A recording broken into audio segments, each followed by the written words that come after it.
చేసినాడు. కాబట్టి సంఘములో అనేక మంది ఆయా ప్రాంతాల నుంచి లేక ఆయా జనాంగముల నుంచి ఏర్పరచబడిన వారు ఎక్కడ ఉన్నారంట? పరలోక రాజ్యంలో.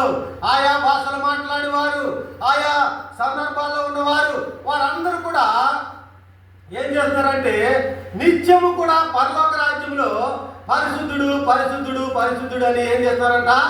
మానక నిత్యము స్తుతించేవారుగా ఉంటున్నారు.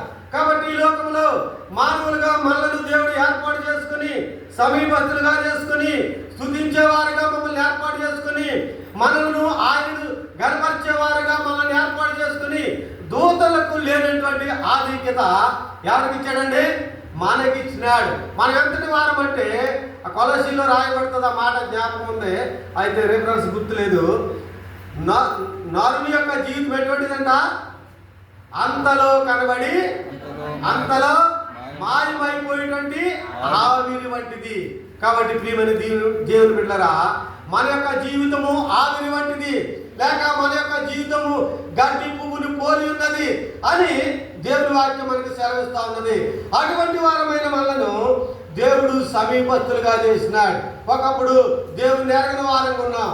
అయితే మన పితరుల ద్వారా లేక మన తల్లిదండ్రుల ద్వారా వారు చెప్పిన మాటల ద్వారా లేక దేవుని యొక్క దాసులు చెప్పిన మాటల ద్వారా మనము రక్షణ పొందిన వారమై దేవుని సన్నిధిలో ఆరాధించడానికి, ఆయన్ను గణపరచడానికి దేవుడు ఏం చేశాడమ్మా? మనలను సమీపస్తులుగా చేసినాడు. మొట్టమొదటిగా మనం చూస్తే మనము దూరస్తులము, మునుపు దూరస్తులము, క్రీస్తు అంటే తెలియని వారము, దేవుడు అంటే తెలియని వారము.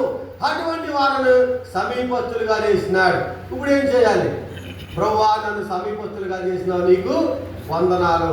కాబట్టి ఒకప్పుడు విగ్రహారాధనలో ఉండొచ్చు, ఒకప్పుడు దేవుని ఎరగక ఉండొచ్చు. అటువంటి పరిస్థితి నుంచి దేవుడు ఏం చేశాడంటే రక్షించుకుంటూ వచ్చినాడు. కాబట్టి ఎటువంటి వాడంటే ఆయన యేసు క్రీస్తు ప్రభు. యేసు అంటే రక్షకుడు, క్రీస్తు అంటే అభిషక్తుడు. కాబట్టి